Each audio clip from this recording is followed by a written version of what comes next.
during the meeting later on. No.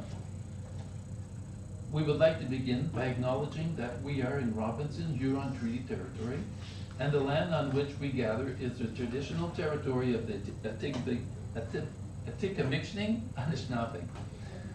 We also wish to recognize our neighboring community of Dokis First Nation. While we meet today, we would like to take a moment to acknowledge the importance of the lands we each call home. We do this to reaffirm our commitment and responsibility in improving relationships between nations and to improving our own understanding of local Indigenous people and their culture. Can I have a mover and a seconder to adopt the agenda? Councillor Lachance, Councillor Loftus. Moved by Councillor Lachance and seconded by Councillor Loftus. Be it resolved that the agenda for the regular meeting of Council held May 21, 2025 be adopted as presented. All those in favor? Carried. Disclosure of pecuniary interest, Councillor Loftus. Yes, 9.2.3 transportation van project for the Lions Club, as I am a Lions Club member. I'll be Okay. Councillor Lachance? I have none, no, but that's the key one to decide. Yeah. And I am also declaring a 9.2.3 Lions Club van project, as I am also a member. So that item number will not, since we are both declaring conflict, will not be voted on this evening. Thank you. Okay. Next, we have two presentations tonight. The first one is from Ontario Clean Water Agency, their presentation on Lagoon Annual Report Assessment. The floor is yours.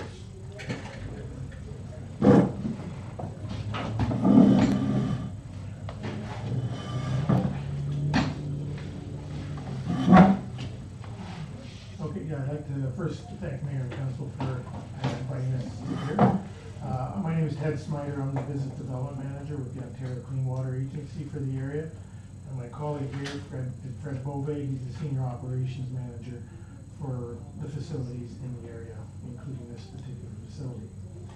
And to start with, there's two things that were on. There was the annual report and then just sort of an update on a bit of an update on a few other things with your lagoon and some plans and the AMP and that. But I'll let my colleague here, Fred, present the annual report. Update on the annual report. I'm assuming you all have copies. We've all got it. You got it, okay. So the municipality of St. Charles has obviously contracted Ontario Clean Water Agency to be the operating authority for the St. Charles lagoons. This annual report covers from March 11, 2024 to December 31st, 2024. Canadian Shield, I believe, was in prior to that. And we don't have any documentation from January to March. We did a spring discharge in 2024. We discharged cell 1, which started May 1st and it was completed May 22nd. It consisted of a total volume of 55,546 meters cubed. The sampling parameters were not exceeded during the discharge. The lagoons did not release during the autumn because we wanted to get them on a spring and fall discharge. So we can get our 180-day retention time. None of our, we didn't exceed any parameters. Our numbers were pretty good on that spring discharge. Our CBOD, our average was 11.2. Our objective is 20 milligrams per liter and compliance is 25 milligrams. Total suspended solids, our average was 9.8. Objective is 20 and compliance is 25. Total phosphorus is 1. Our objective is 0.8. Our average was 0.25. And our pH 7.57, and we should be between 6 to 9.5. If we try to keep it at, or our objective there is 6.5 to 9.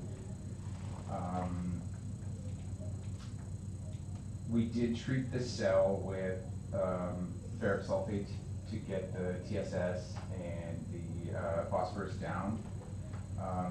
During the release, we didn't have any issues. We grabbed 5 samples, start 25%, 50%, 75%, and a final.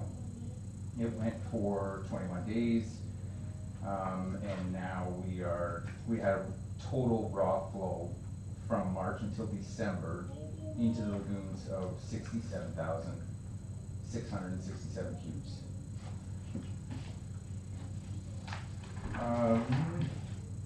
The average, your monthly average was 235 cubic meters.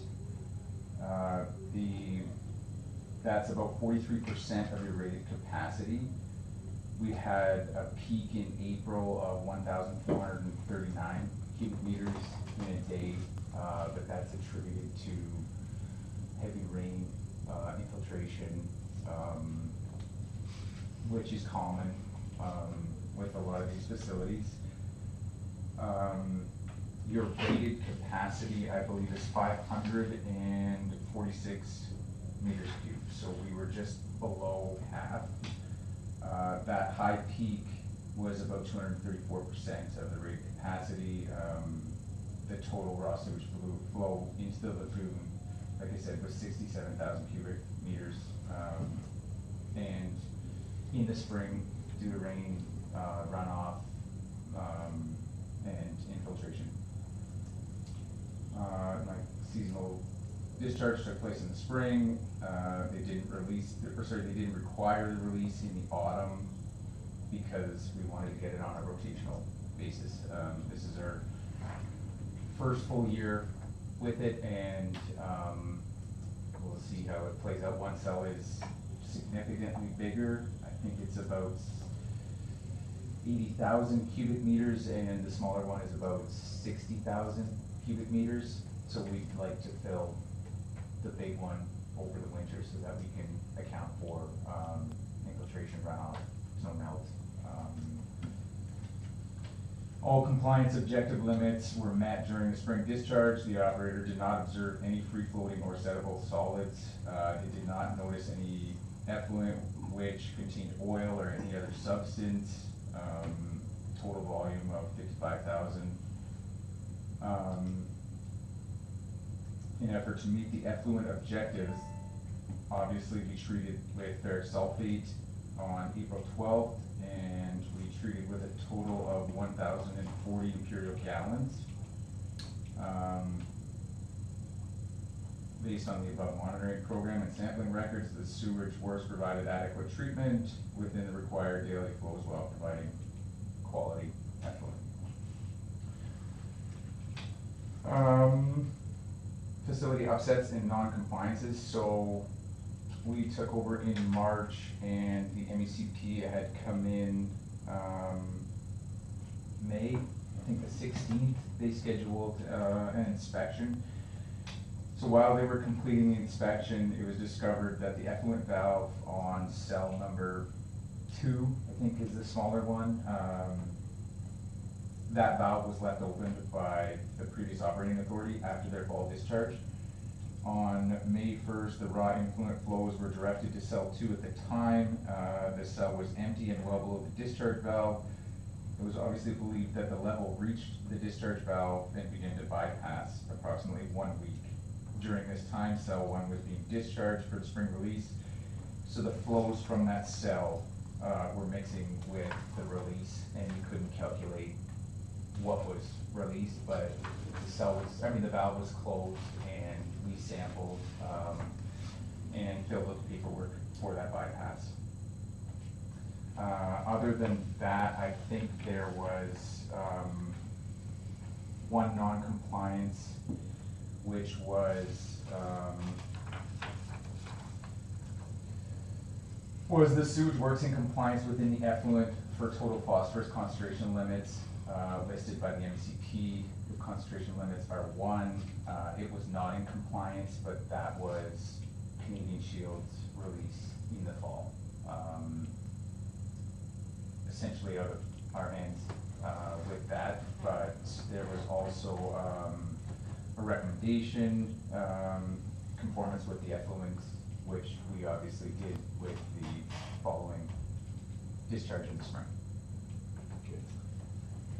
And you have the discharge reports, our numbers are there, the averages are there. It's an average, so they're gonna average out our results based on all 5 samples that we grab.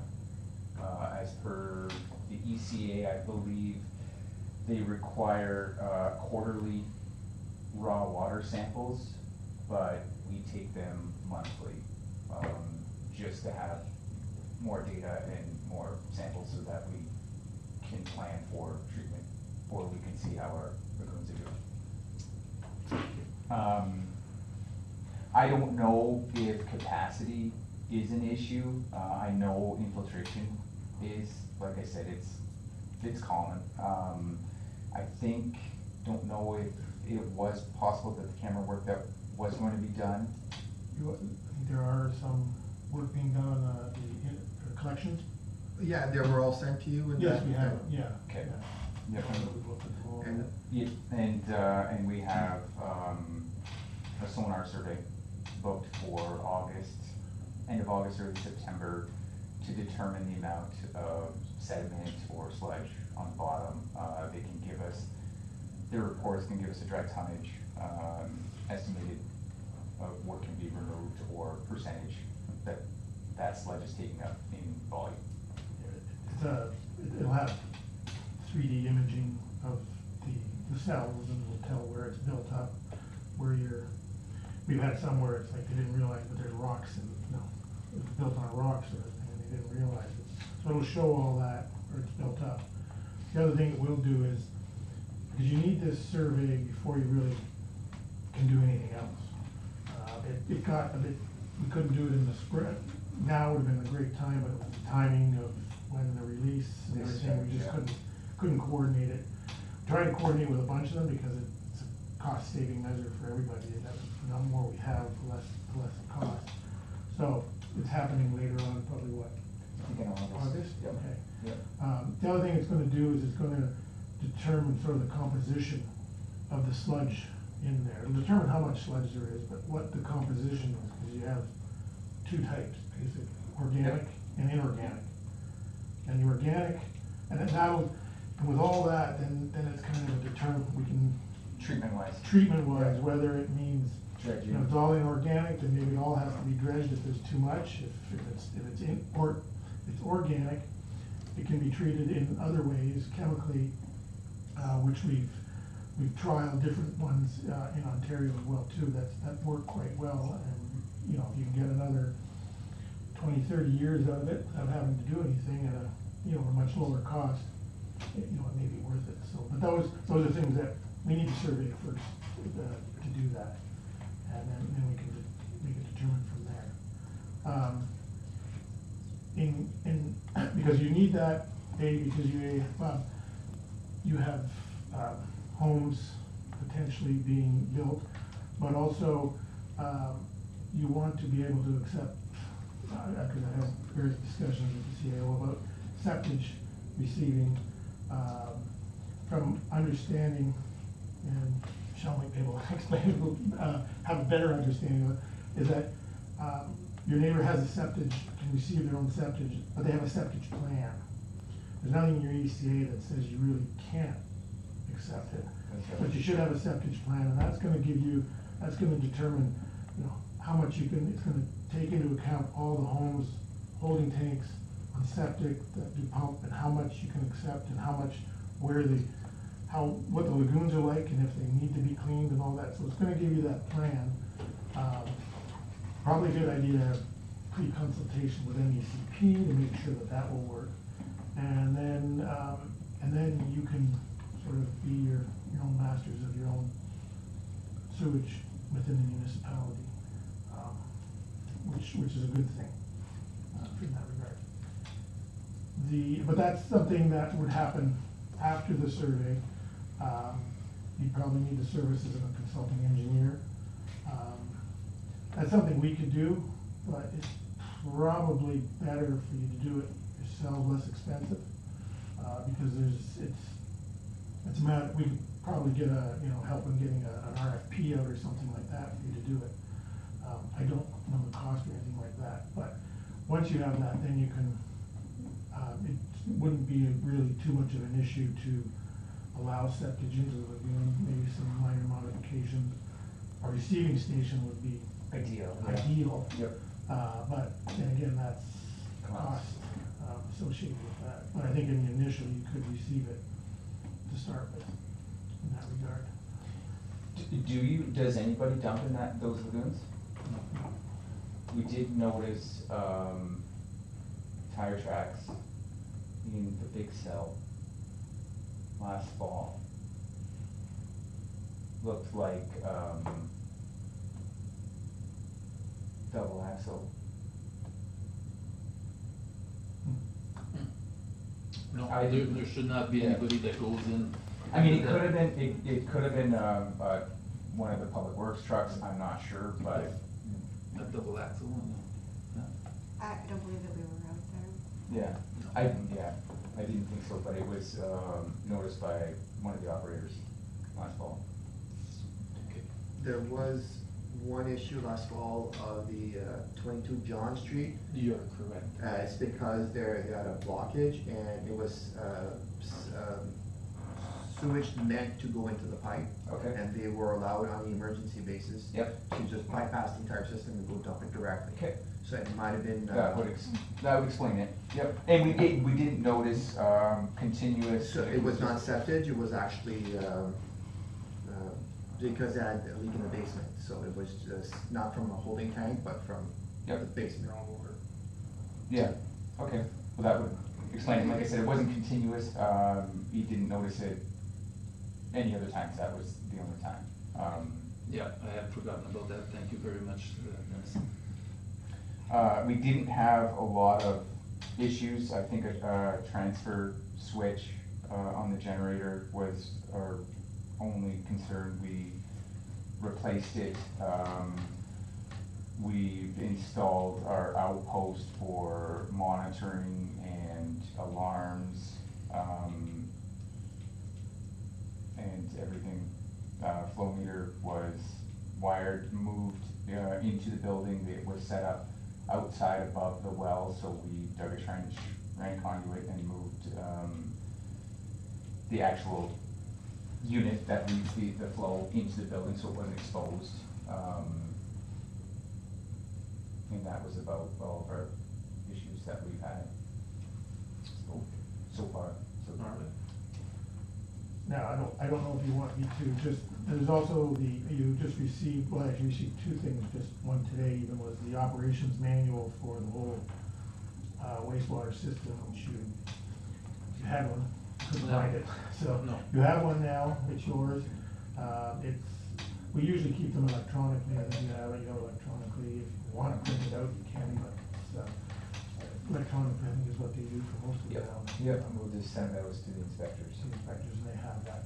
And that gets, if there's any little minor modifications, that gets updated, like if a pump changes like for like, if it's a major update, like you know, some rebuilding or whatever, then that's a major update, that would require an engineer to update it. But for changing pumps and stuff like that, like for like, that's something that we just update the plan and resubmit it with that.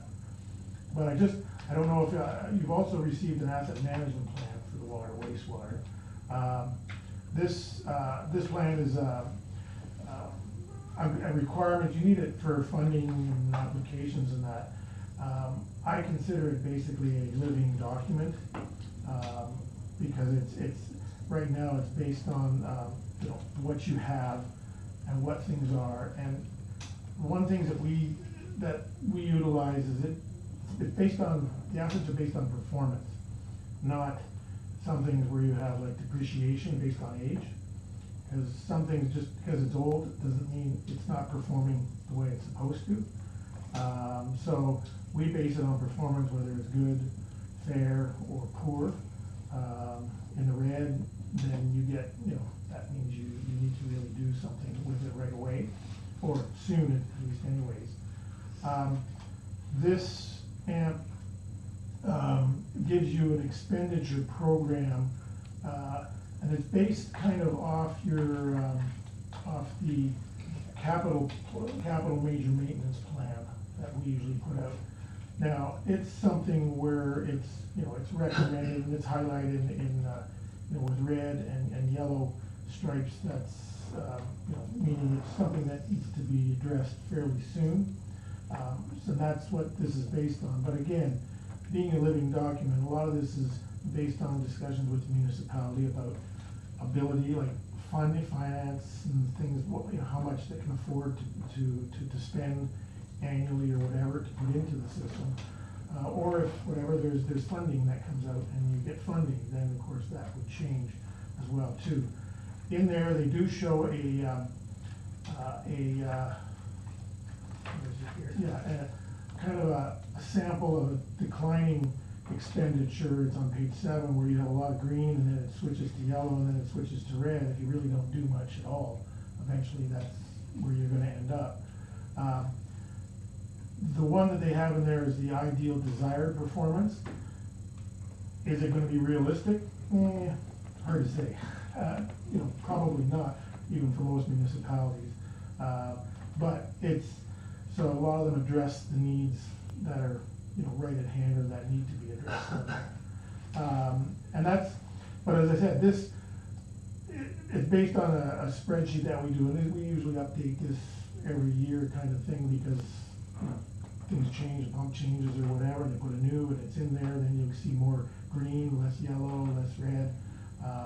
But I can also do say, depending to say, well, geez, it may say, well, you're gonna spend $100,000 each year, and you say, well, we can't do that, let's try 30,000. What does that look like, or whatever, that sort of thing. We can, it can show different variations of what you're gonna look like over time.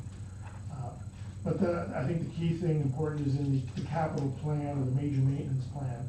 The only thing I see in there that's red right now is that's the generator, I guess, right now. Yeah. Which is probably original, I would think, to the facility. Yeah, I think it was 70s. Something like that. So that would be something that to consider, and I know funding on that might be available with this new funding coming out to HUSIP, because it is it's the eligible, because it's to support aging water or wastewater infrastructure to improve critical health and safety issues in Ontario, and preserve the province's current housing stock to increase options for Ontario residents looking for a home. So that, to me, falls in line with what you're looking for as far as the subdivision. And it also, one of the eligible projects is an application with clearly defined scope of work, but it's an application with clearly defined how it will address existing health and safety issues and or risks and the construction activities that will be undertaken to address these issues. So I mean, if power goes out, your generator doesn't work, you're having bypasses into the environment, both even at this station, but also That one should include a standalone. that one shouldn't, that one is, and that, There's nothing there. there's nothing there. So, It doesn't plug in, so we have to come out with a generator. yeah, but that one doesn't, this one's a much larger one, that That's one would right. be a much smaller one than that, but I would probably, in my mind, suggest that as an option as well too for funding, because it's, otherwise, that just goes right into the environment with that one. Right? It would, yeah, Yeah. and Which that's is- just collecting, I think, from up top the hill Just to down, get us yeah. up and over, right? It's worth a try. Well, we also, with the natural gas coming in and stuff, that's another thing that, when choosing generators later on, once I run on natural gas as opposed to diesel or something would be beneficial. Yeah, that's Absolutely. certainly, that's, an option as well too. Natural gas is coming in, or it's here? It's coming in. Is it? No, it's Supposed to. Well, that's good. One of those, Oh, sorry, we're gonna. As a side note, there's language that is getting complicated with tariffs. Okay, just makes sense, you got that. So that's basically it with the asset management. I mean, it lists the assets, it lists their sort of value. And as I said, it's a living document that really would get, you know, in discussion and consultation with the municipality, just, you know, wanna proceed, how you wanna do it, based off where the needs are, the immediate needs, you know, and going forward for the future in that regard. All right. Thank you very much. You're welcome. Any questions? Any questions, Councillor Loftus? No, thank you for the report. Councillor Deschamps? I have no questions, I just want to touch and say I appreciate how thorough you guys are, and you actually, it shows that you care about what you're doing, so I appreciate that. It Thank makes, you. it reassures our decision to, for me anyways, reaffirms our decision to change providers. Thank you. I just heard about when the inspector came in for inspection. Yeah. They were here to deliver poos. Provincial offense orders. We didn't realize that we were. When she found out I was here, she said, that's all good, and put it back in her pocket. Yeah. So, That's very good. you can sleep at night. I have a few questions, if you don't mind. Go ahead. Yep. My first question is, like, I was looking at the rain and the intake of, product, like, would it be, because of, like, sump pumps that are being Definitely pushed? possible. Have They have have to- other municipalities had the same problem, and did they try to correct it, or? They have a bylaw, but it's not enforced. It's, That's one that's That's a been going on for a long political, time, yeah. it's a problem. Other municipalities have it. Mhm. Unfortunately, some of them just won't touch it. No. Is it a big problem, like with our system, is it manageable as it is? Gotta chip cement in people's basements to change where the pipe's going.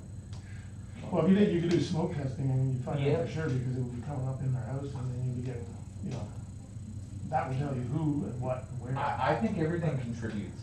I mean, if it's just wastewater and we don't need to contribute that, the sump pumps or leaks, right? All of that contributes. Those lagoons are 50 years old, Mhm. probably older. They've never been dredged. I mean, I don't know the stats or what the population was when it was designed, and I know the numbers are telling us that we're at 43%. But once we start creeping up and we're at 80%, then the MUCP is gonna want a plan in place, you know, to something. Next yeah, steps, to yeah. increase, you know, lower that capacity. Well, unless it's filled with sludge, then you Yeah. have to. And again, that just goes. Dredge. That's right, and it Well, just goes to, That's an option, yeah. the age of it, and it's never been dredged, and there's a lot of, sludge in the bottom, or, I really think that, anything helps, and I know there's bylaws in other municipalities, but they're not enforced. And it contributes. Yeah, okay, that's, all right, so I was hoping to have a little clairvoyance there, somebody saying, oh yeah, we've got this, and it works well.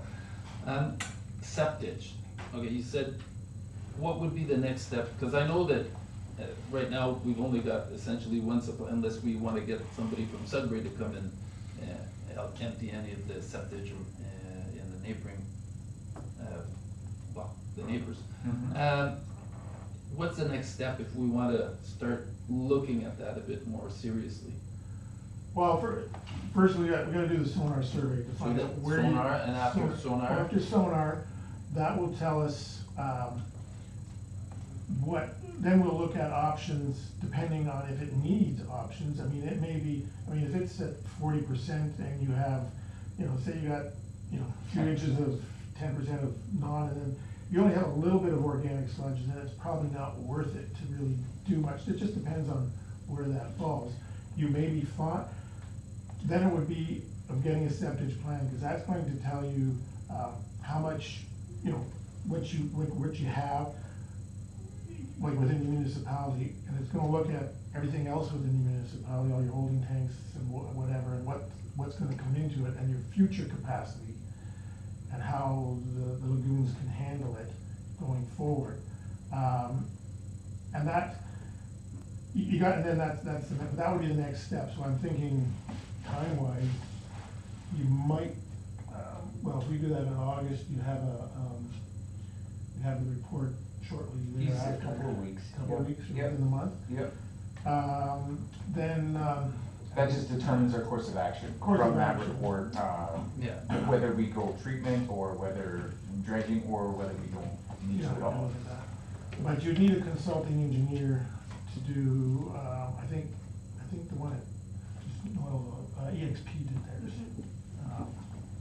But you would, you can, Okay. I asked our engineer about it, he said, well, we could do it, but then they're gonna project manage, which means that's a cost, which is no problem, we can do it, and they can manage the whole process for you, it's just, it would be an extra cost. And he says, well, in order to save costs, you could do that process of doing the RFP for a consulting engineer.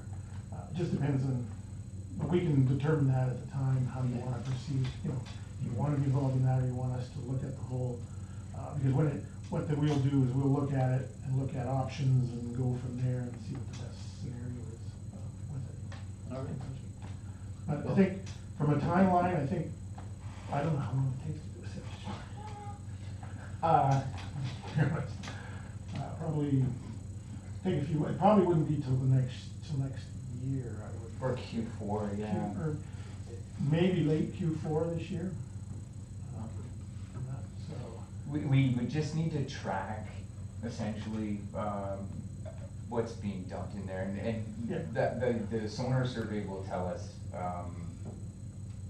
how the lagoons look, and, maybe because they haven't been receiving septage, that they're in good shape, right? And then we start hauling septage and, we got mounds of sludge or, something that's gonna contribute to where some sort of action has to take place, but,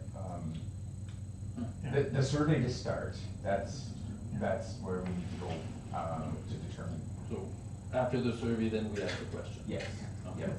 All right, thank you very much. Thank you. I'd like to echo Councilor Deschamps, I think very good job, thank you very much. Thank you. okay. Thank you. Thanks. Thank you.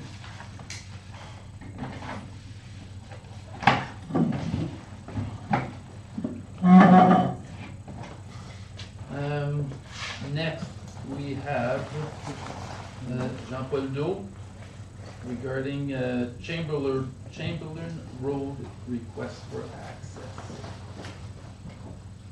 JP, you're up. I went to Mark Stay. I understand the road belongs to Mark Stay in St. Charles.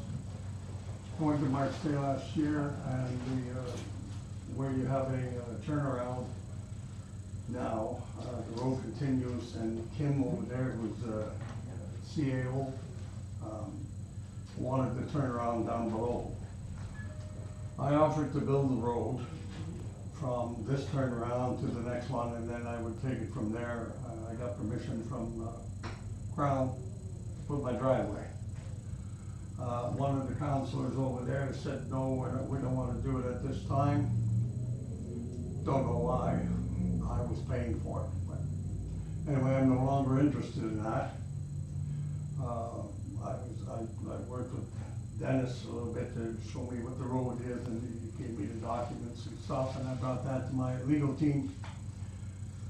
And it's a road not maintained. So I'd like you to, I'm gonna use that road to go to the Crown, and then the road from the, it's not, that piece of road from the Crown is too rough for even four-wheel drive petrol. So I'm gonna go from there to my land with a proper road. Not one like this one, but, just so I can, so what I would ask you is acknowledgement that that's what I'm going to do. Okay. All right. Thank you very much. Yep. Because it's a joint venture with the neighboring municipality, I think this one, I'm gonna give councilors each a chance to ask questions there. But I think we're gonna refer this to staff to try and work out something with the neighboring municipality. Yeah. But do you have any questions? No, I have no questions. How about yourself? It was just what portion of Chamberlain Road, like, that's the St. Charles side that you want to expand on? Like, bring No, up so the- it belongs to both. But I wanna build and I probably won't get a building permit now, but I want access on the Mark State side.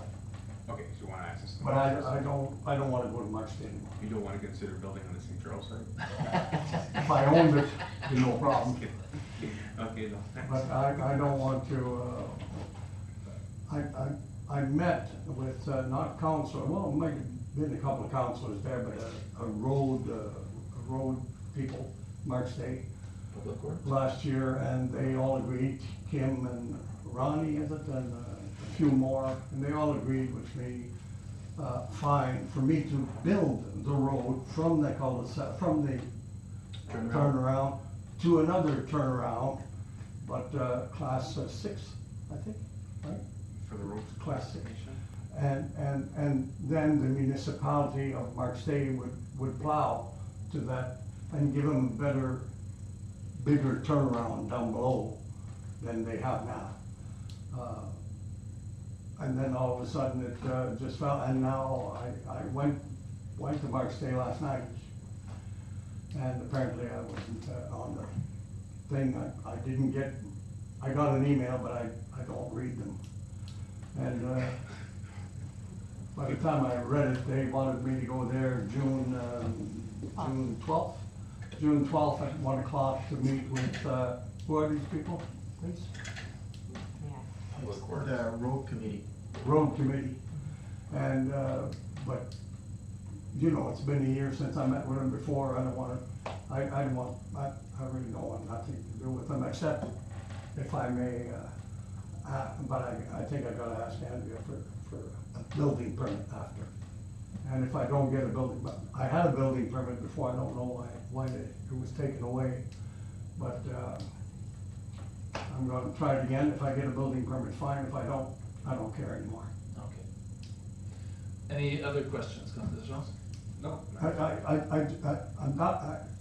not asking for me, I'd just like you to acknowledge that from the Crown to my place, I'm gonna put a road. And I agree, but because it is a joint between two Yes. municipalities, we're gonna let staff Right, do their thing. okay. Okay? So Okay. thank you very- But once staff does their thing, and, it's good for me, then I would like paperwork saying Oh, that. yes, of course. It's okay, just from saying, I only need it from St. Charles. I don't really need it from Mark State, I don't want it. Okay, fine. That'll be decided from Yeah. staff, what paperwork you're gonna need and which paperwork. Yeah, But it'll be I done. don't wanna put council on the spot, I just want an acknowledgement that that's what I'm doing. Okay. And that the road is the road, I already have that, and I gave that to my legal team, that they said, okay, you can do that, and Yeah. they wanted me to, I think they wanted me to put, if I finished the road from this turnaround to that one, they wanted me to put insurance.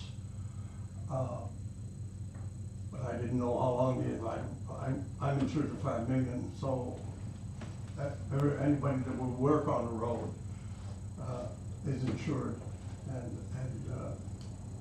but then after that, like this one here, you would assume the road, so that the municipality would plow, right? If I do it to par. The standards. If it's, If I do it to, the law. Yeah. But Okay. now I don't wanna do it anymore, cause it's gonna take 3 years. All right. Thank you. Anything else? So, That's it, and do I wait for something, or? yeah, somebody's gonna be in contact with you. Okay, I don't know what time frame are we looking at? Do we have, So you haven't I even was started thinking with it? preparing a short report for council, the status, for the June 4th meeting, and maybe from there, just acknowledgement of the status of the road. It is in our bylaw, so we can say it is a road that can be used by, it's not forbidden at this point. So it's a unopened road allocation, municipal road allocation. Andrea? If I may, I think that would be very helpful in this situation, because I think there was just a lot of confusion on the Marks Day Warren side when it was presented, so I think they wanted more information, and we are meeting on that June 12th, Public Works Committee, to try to push this item forward, so I think, especially because it's two municipalities, that would be amazing to be able to. They see the balls rolling here, they'll be more likely to Would Exactly. jump in. Would I be able to get a permit, do you think, Andrea? Well, Building if permit? I may. Yep. Sorry. You know, no, I just, so make sure I have permission. Any building permit that's issued, we have to make sure that you have legal access. So it protects you to have that piece of paper to say you can legally access that road, and that's the agreement that has to happen between Marks Day Warren and St. Charles and yourself. But And that, the questions of insurance, the questions of maintenance, Yeah. who does what, that's all in that Well, agreement. I wouldn't need insurance if I'm going from my driveway, right? Because my insurance said as soon as the building's up, the driveway's covered. Well, and that'll be all part of the process, Mhm. yeah. Timeframe? This year? Well, we're meeting on June 12th with the Public Works Committee. We'll push it forward as quickly as we can. Okay. Okay, We're good. I think so. all right. Thank you very much. So, let's go to Mike's for milk and cookies. Thank you very much for the hearing. Have a good day. Yeah. Thank you. All right, next item, announcements, inquiries. We don't have public, so from council, anything, Council Loftus? None for myself. Councilor Not for Jones? myself. Nothing for myself either. Okay.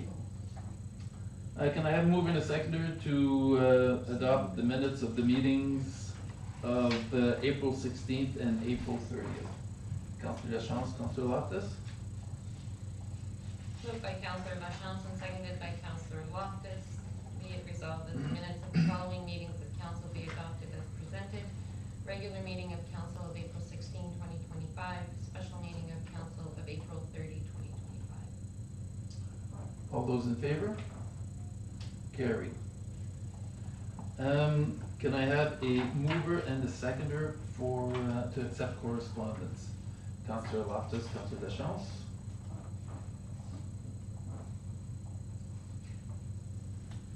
Moved by Councilor Loftus and seconded by Councilor LaChance. Is everyone ready for this? I thought you were supposed to streamline this. Coming, next meeting. Be it resolved, the council for the corporation of the municipality of St. Charles receives the following correspondence for information. Letter from Canadian Heritage dated April 4, 2025 regarding Celebrate Canada funding application.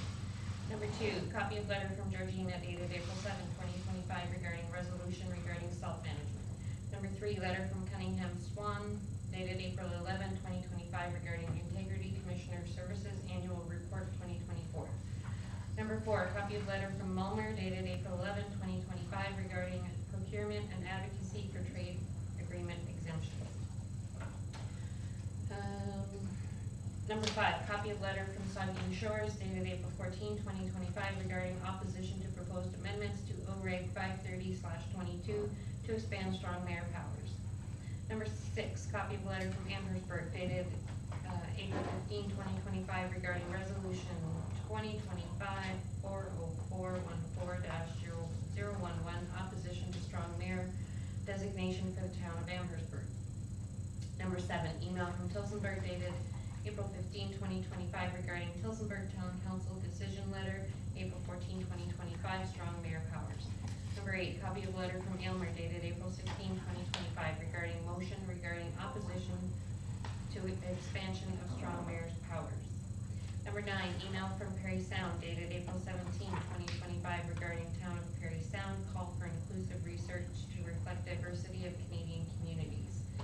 Number 10, copy of letter from Perry Sound dated April 22, 2025. Number 11, copy of a letter from Cambridge dated April 23, 2025 regarding request for redistribution of the provincial land transfer tax and GST to municipalities for sustainable infrastructure funding. Number 12, copy of letter from Greater Napanee dated April 23, 2025 regarding strong mayor powers. Number 13, email from North Middlesex dated April 24, 2025 regarding town of Prairie Sound, response to the expansion of strong mayor powers. Number 14, copy of the letter from Larder Lake dated April 25, 2025. Number 15, copy of the letter from Tecumseh dated April 25, 2025 regarding opposition to strong mayor powers. Number 16, copy of the letter from Blue Water dated April 28, 2025. Number 17, copy of letter from Essex dated April 28, 2025 regarding opposition to strong mayor powers, proposed amendments to OREG 530/22.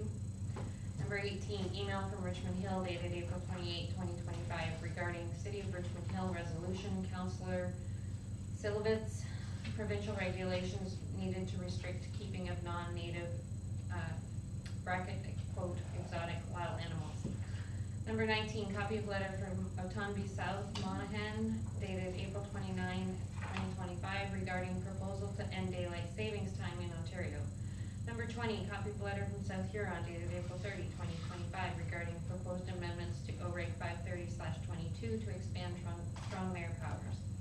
Number 21, copy of letter from Coburg dated May 5, 2025 regarding Ontario Works financial assistance rates. Number 22, copy of letter from Federation of Ontario Cottagers Associations dated May 6, 2025. Number 23, letter from Sudbury East Chamber of Commerce dated May 5, 2025. Number 4, Sudbury NHL Alumni News Release 2025. Number 25, copy of letter from Quinte West dated May 8, 2025 regarding opposition to strong mayor powers in the municipality of Quinte West. Number 26, copy of letter from Springwater dated May 8, 2025. Number 27, copy of letter from Springwater dated May 8, 2025. Number 28, copy of letter from Orangeville dated May 12, 2025 regarding rescinding strong mayor powers. Number 29, copy of letter from Orangeville dated May 12, 2025 regarding responsible growth in opposition to elements of Bill 5. Number 30, copy of letter from Chatham, Kent dated May 13, 2025 regarding Bill 5, risks to your communities and support requested. Number 31, letter from Ministry of Municipal Affairs and Housing dated May 13, 2025. Number 32, letter from Ontario Provincial Police dated May 13, 2025. Email from Faraday dated May 14, 2025 regarding MSC 2025-070 Child Welfare Funding.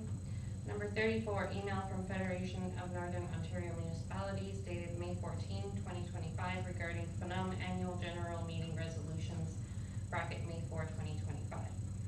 Number 35, email from Russell dated May 14, 2025 regarding resolution, USA tariffs on Canadian goods. Number 36, copy of letter from Sudbury East Planning Board dated May 14, 2025 regarding consent application SCPB file number B/13/25/SB. Number 37, copy of letter from Sudbury East Planning Board dated May 14, 2025 regarding consent application SCPB file number B/14/25/SB. Number 38, email from Shelburne dated May 14, 2025 regarding town of Shelburne opting out of strong mayor powers. Number 39, email from Shelburne dated May 14, 2025 regarding town of Shelburne responsible growth and opposition to elements of Bill 5. Number 40, email from Blue Mountains dated May 15, 2025 regarding advocating for a reduced provincial tax rate on Ontario-made craft cider. Thank you very much. Any items or resolutions of support? We've already addressed the strong mayor. There was like 1, 2, 3. Yeah, there's quite a lot. The first one was to instate it, and now it's to bring it Oppose back it. now. Two. Because it came through like 8 months ago, Yeah. Last year. Just for information. So, yeah, a lot of these resolutions are coming from places that have now been instilled with the strong mayor powers. Yes.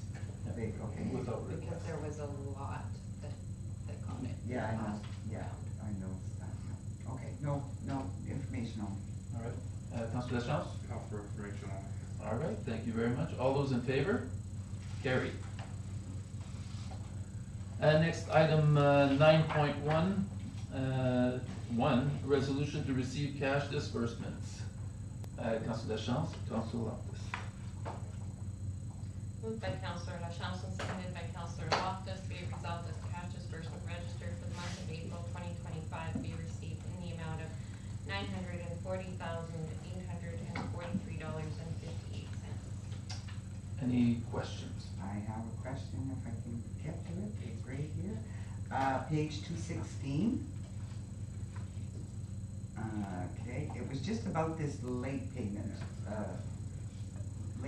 charge for, the co-op, Yep. yeah. So what had happened is that co-op bill is paid through an online billing, and we have the dual, authority. So what happens is we pay the bill, we print out the receipt, we stamp it, give it to the mayor for him to sign, him to go into the bank account, him to approve it through the bank, and it gets paid. Unfortunately, the stamping and all that happened, it wasn't given to the mayor to let him know to pay it, and it was filed right away without the mayor. So the payment, lapsed, they eventually canceled out because it sat there. So when we got the statement from the next one saying that we didn't pay, we went and, because we remember paying it, but we didn't see the mayor's signature on it, which indicated that we didn't give it to the mayor for approval. So that's why that was a late payment charge. Okay. And, I just wanted to know, 223, what's this Messer Sudbury Public Works? It says March 1st, it's for a yearly something. Yeah, so we rent, we have acetylene. Oh, okay. Oh, okay, that's what this, okay, I was just, I couldn't put it together, but okay, yeah, that's fine. Nothing else for me. Councilor Deschamps? On page 230, it's just, town and city electrical, just the $2,431 for the wellness center. What was that, like, $2,500 electrical bill? Yeah, that's where that repairs. I will, I believe it had to do with the generator, but I will let the director of operations. So we actually had, sorry, that was Town and Town Country. and Country, yeah. So Town and Country had gone in and done some rewiring, so now when the power goes off, everything is hooked up in both pharmacy and the health center side. We will be looking at getting financial assistance back from the pharmacy. It was, we were paying them in full and then. So just like, so when the generator goes off, the automatic transfer switch, now they're both gonna be automatic. That's Is that correct. okay? Okay. And that's all I had for, because my other one was about the same late fee, so. All those in favor? Carried.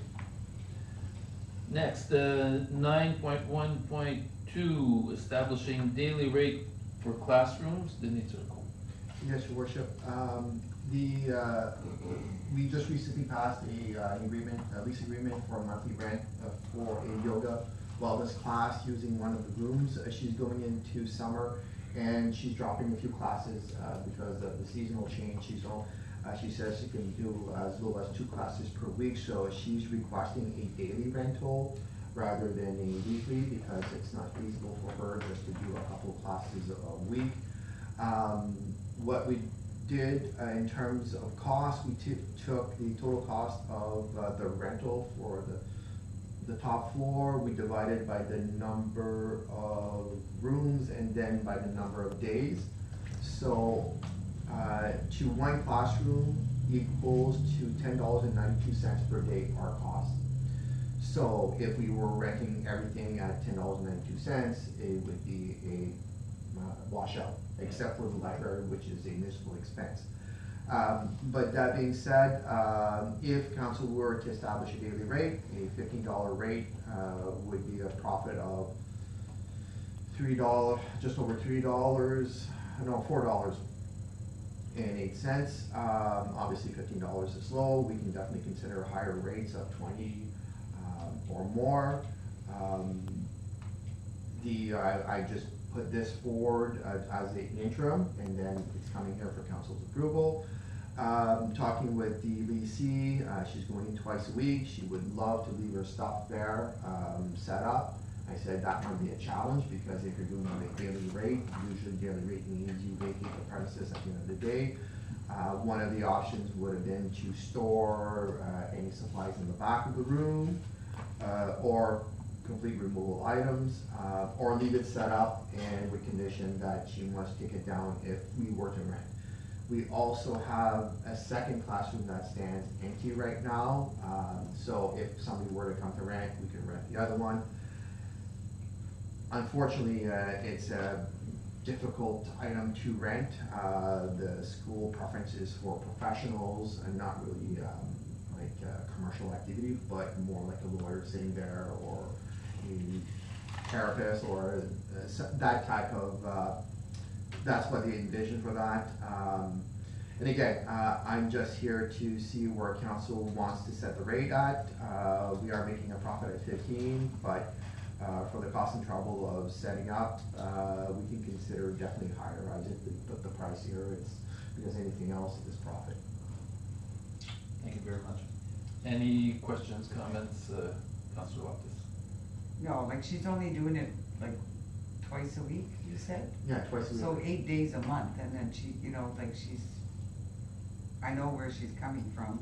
I know that it's a benefit to the people that do take it, like yoga, it's a form of like meditation, relaxation, so, I mean, I don't care. The room is empty, I'd rather get something than nothing. So, I mean, $15 or even $40 a week, like if she's got 2 classes, $20 a session, and she can leave a bin, but if we do rent it out as a full-time, then she would have to move her bin, that's all. Like if she wanted to leave some supplies in there.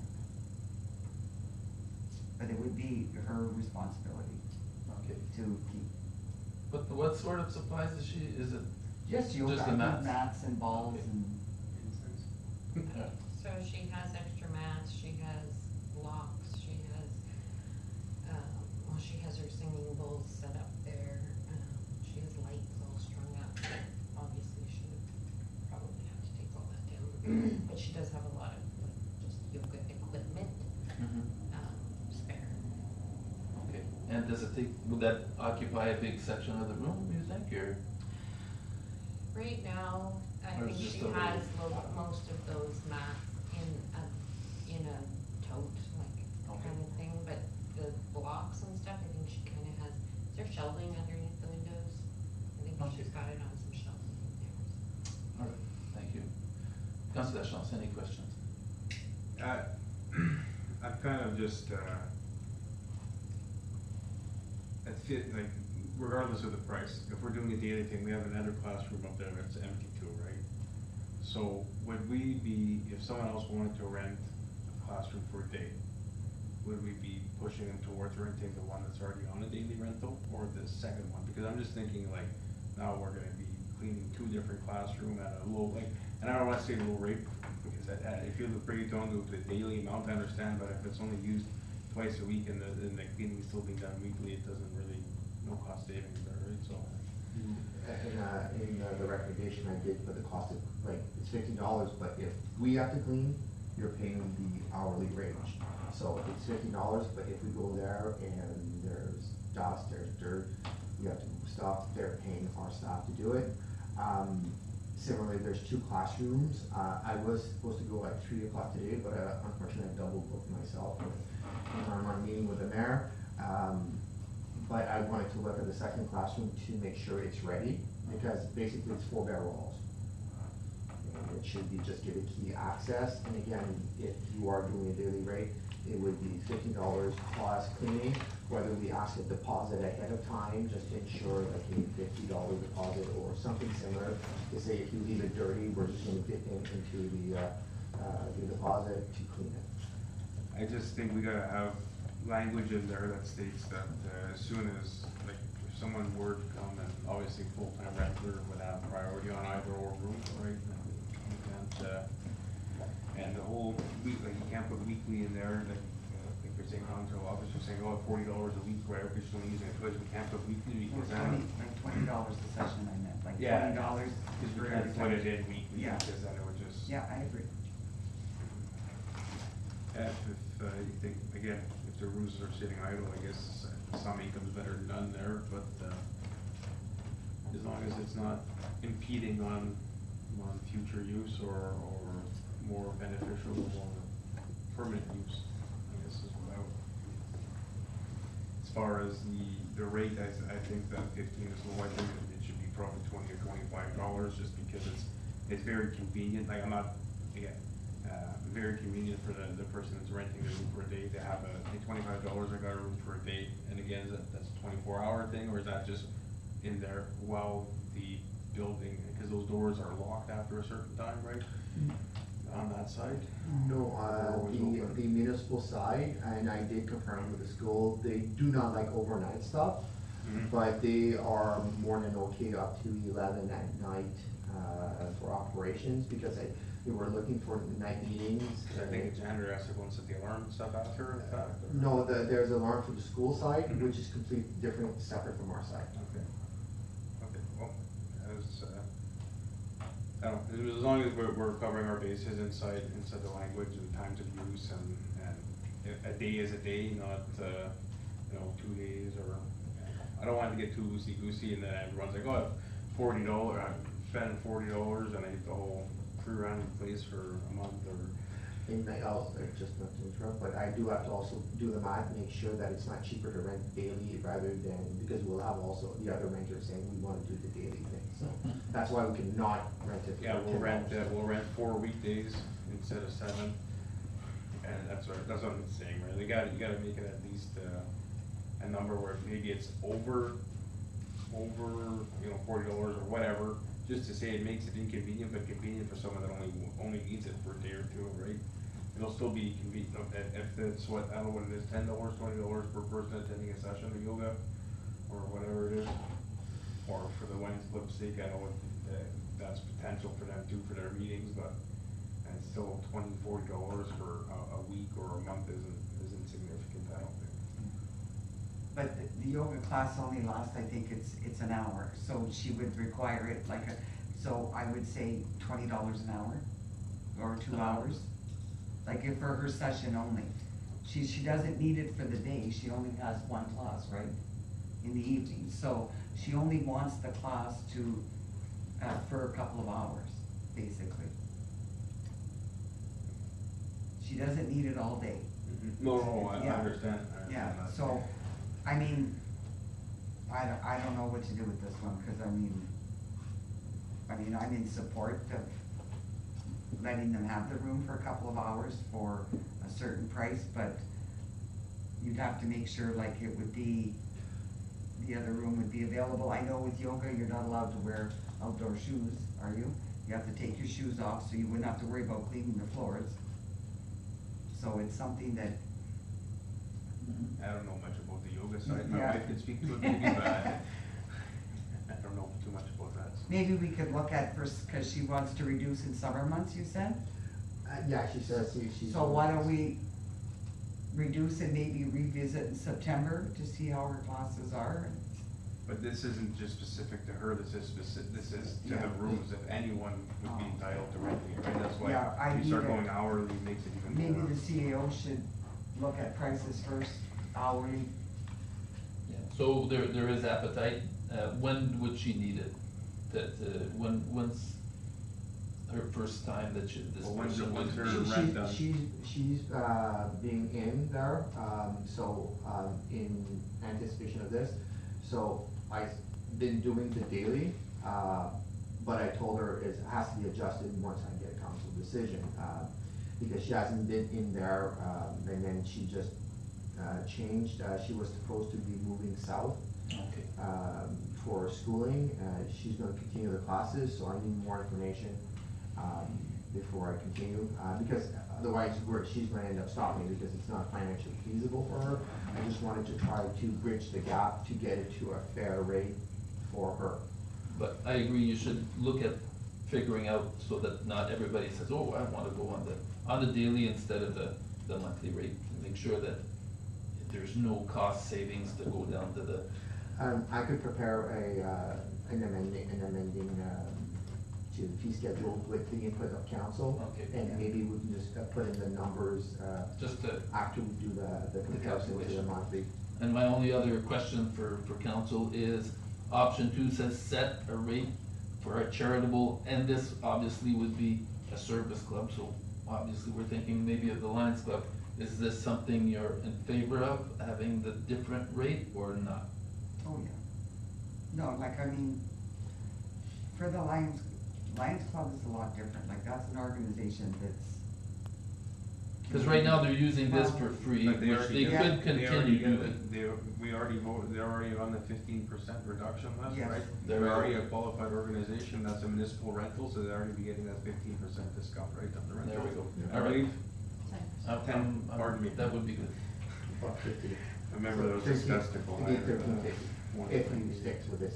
Okay, Yeah, so like, charitable service groups, It's already encompassed in. so prepare, number 2. I'll prepare, and just check the numbers to make sure. All right. Are we good with that? Yeah. Yeah, okay. Thank you very much. Next item, 9.2.1, report to council AMO delegation request, for 2025, prepared by Denis. Seeing as this is an annual thing, whenever there's a member of council attending any major conference, there's always the opportunity to request a delegation to see a minister. It's not required, it would just be if it's something that is important to council for St. Charles. I would not recommend generic, fighting for strong mayors would not be something that council should consider. But issues like the, and I put planning board here, I really have no other recommendation, it's just as an idea. I know the province is probably moving the line on this one way more than we think. We got a bit of indication from the MNR on how they're easing the rules on the environmental studies, so the government of Ontario may be moving more the line on this one than we need to ask for. If it would have been planning, it would have been maybe, I don't know, to amalgamate with SEBS or that type of thing, or anything else. There's a lower tier. The one that council could consider is, as identified in previous meetings, as the school, what to get an English school, English or French immersion. School in St. Charles, we can request to meet with the Minister of Education. I know they've been traditionally hard to get with the Ministry of Education, but this is very much a St. Charles thing, that we want changes in St. Charles, whether we get the delegation or not. This is the one, if we want to start actioning items coming out, this would be an easy one to at least try. Okay, any comments, questions? That's fine, the school, housing, whatever you can get in, whoever will listen to you. Basically, that's what it comes down to. Okay, thank you, Councillor Lachance. Yeah, no, I think it's good, a good approach and proactive planning, so. Yeah. And I think the school, like, planning board has its issues too, but, the school is definitely more of a topic that will benefit more people in the municipality, in my opinion. So I think that would probably be your number one instead of your number two. Personal opinions aside, I think that would probably be your number one. Yeah, I agree. Even though it's harder. Oh, and again, we have a government that hopefully is responsive to small towns, so. From what I've heard from people is that they're more open now to try and help amalgamate even different school boards. That's what I heard. So they might be receptive in that case. So, okay, so we'll put schools as our first option, and do we have, and if we have other items, we could? We have till basically the 30th, which is basically a week and a half, so it's, I'm gonna prepare the school, that is no issue. The planning board, there's no research, it would be a we want to improve housing faster, but I think the province of Ontario is actually moving faster than we think on this one, so. Yeah, okay. They're cutting red tape, I think we can follow at a later date. You follow up with that though, with having more options for the school, it increases the need for going to the municipality and for the housing. So Yeah. that would be your follow-up for the following, Future. Yeah. Okay, so school it is. Thank you very much. Next, item 9.2.2, report to council, alteration to operating hours, prepared by Denis. Alteration, it's probably the wrong word there, sorry, I apologize for that. Alterations. Yeah, it's probably amending the opening hours. So currently, the office closes between 12:30 and 1:30. Basically, the reason for the hour is by the time 12:30 comes along, if there's somebody standing in line, it may take 10, 15, 20 minutes to go through. You're not gonna kick somebody out because it's 12:30, we only have one computer, one staff. So we lock the door, we deal with the staff, and by the time they're done, they take their lunch and they're ready to open back by 1:30. The previous staff had the admin an arrangement of, she preferred the 1 PM lunch, so that's one of the reasons why the time was chosen. The other issue was so the reason we want to change, sorry, let me scroll there, is at noon. It balances more of the day for staff. Obviously, the days are long and most people want to go take lunch, and if there's no one, like if you're at lunch, if the door's open, you have to be at your desk to receive people, so we all take our lunch at 12:30. But on Service Ontario, that's where I was going with Service Ontario, the other idea was for local people on their lunch hour from work would walk in. We don't necessarily find that, especially with around here, they're local, whether, because there's not, first of all, there's not that many businesses local. And if you're coming, Canadian Shield, usually will take their break and come here, because it's rarely you see them at noon, they take their lunch, but it does happen once in a while, but it's not frequent. But if you do come in and there's a lineup, we still close at 12:30. So the issue there, you might be the fourth person in line, and if it's a complicated issue, they try to accommodate, but I think it's not that busy at noon. But that would be one impact. And municipal businesses, again, similar here, if you are working locally, come to the municipal office to report a beaver. A lot of the issues now, it's by email. Phone has always been a popular one, but email has taken over a lot of the correspondence with staff. Just noting that we are answering the phones on the extended hours now. As you're sitting at your desk, the phone rings, you answer it. The earliest I answered it so far was at 8:15, but it may vary. It was just somebody thinking we were opening early, and we did. So we're just requesting an amending hours from noon to 1 to balance out the day for staff. Okay, thank you. Any questions? No, that's Councillor fine, Loftus? that's usually a standard, 12 to 1 is usually a standard, businesses are closed. Councillor Lachance? I wouldn't be opposed to locking the door, kicking people out at noon until 12:30. Like, I know other places like my union hall, they physically lock the door, nobody can go in between 12 and 12:30, and if you're in there and you have to leave, well, so be it. I don't know. I just don't want the idea of the door being locked from, I know it's already been in the past, closed for an hour, and there's already been a lot of complaints brought forward in the past about lunches being longer than half hour per worker. I don't know, if we're changing it, maybe we kick people out at 12 until 12:30, if they're in line. It's already on the door, right? Lunch this time to that time, office closed. It's just that if somebody's, like I'm trying to visualize, if somebody's coming in to the door 5 to 12, do you allow them in? Yeah, let them in. And the one No, person. but no, I mean. The one person that's helping them just starts their half hour when they're done helping that person, or? Like, I don't know how, like, are we complicating things here, or like? Yeah, what are sometimes we- it takes, because easy stuff is on internet now. And just to explain a bit more, the only real problem is Service Ontario. Yeah, that's- In that's the what I'm municipality, we could, 12:30, we'll be back in 30 minutes, we'll see you. Service Ontario is if the person at the counter and some go 20 minutes, 40, like, you're on hold, you're not gonna say, we're gonna hang up the phone and come back in 30 minutes. We could, So what's expected of us then, from Service Ontario?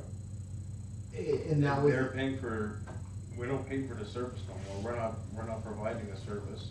It's housed here, but we're not paying for anything, it's all at cost to them. Mhm. So when are they, what do they want?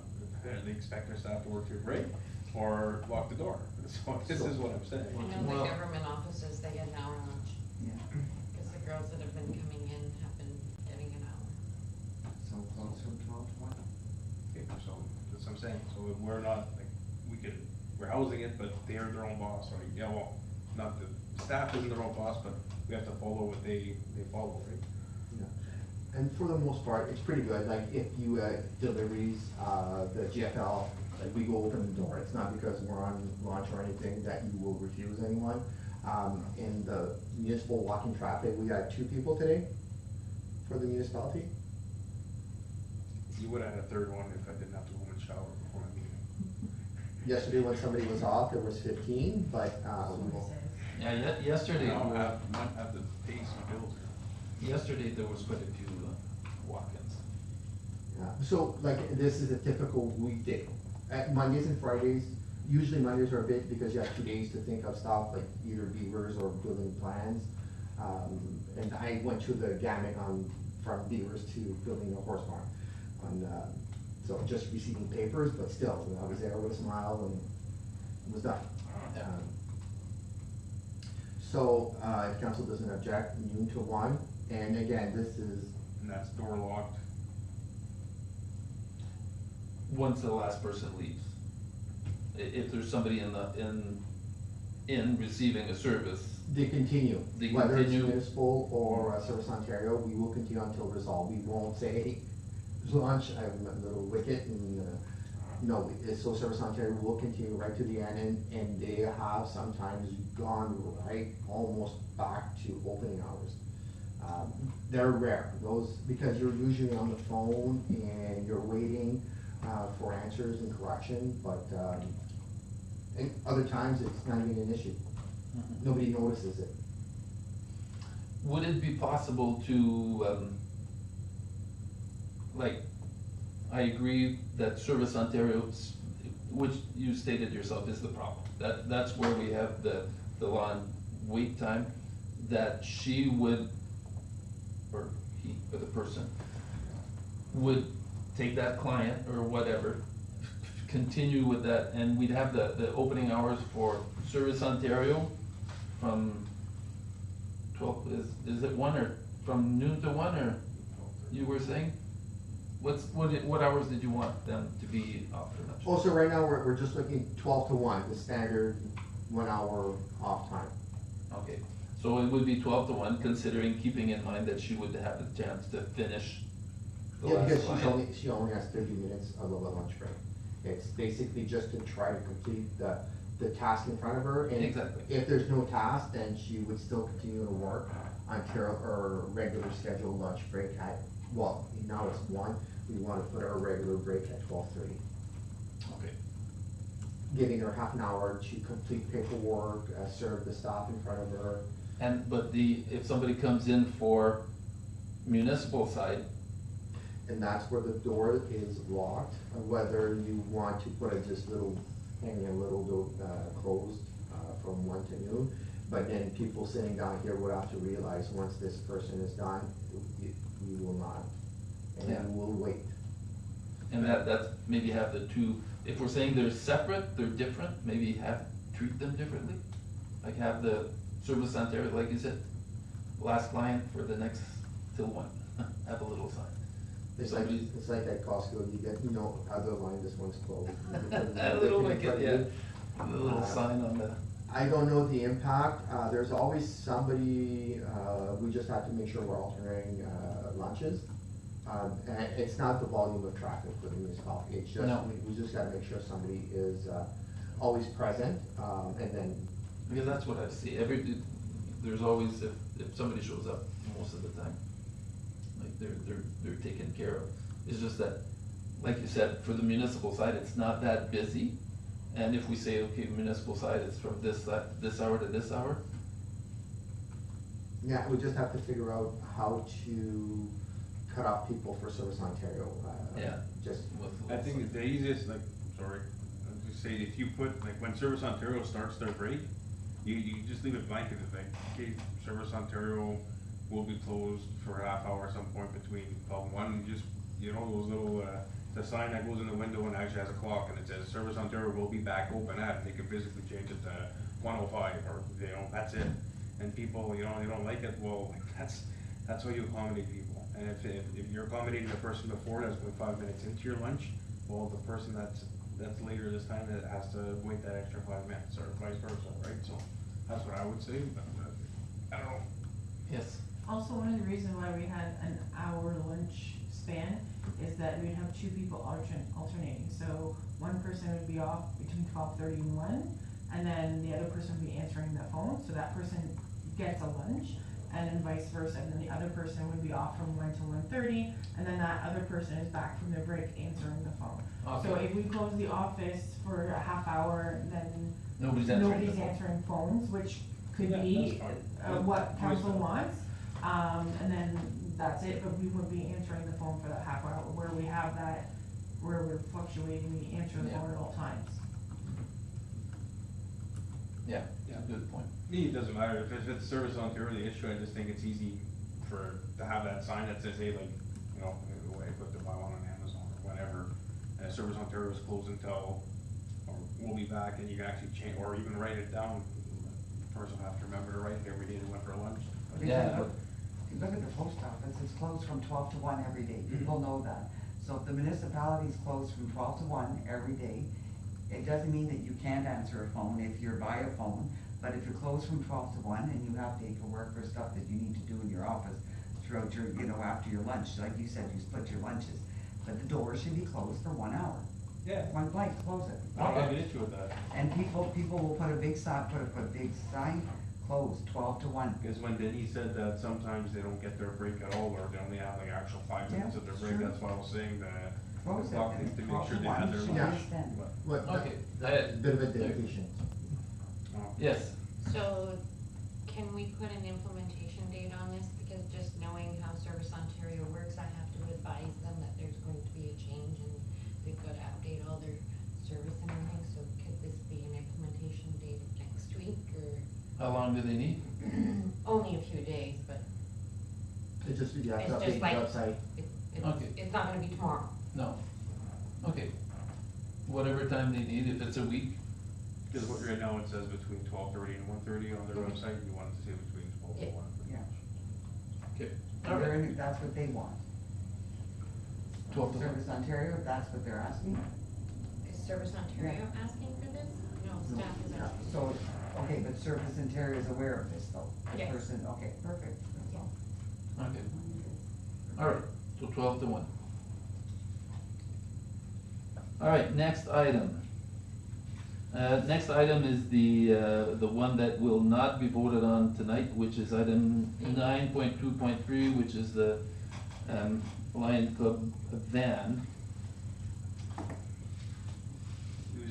Was this something that was, like time-wise, like is there a tight timeline on this? That was one of the factors, was the timeline, and since we're not voting, I'd just like to ask, Can an email be sent to council?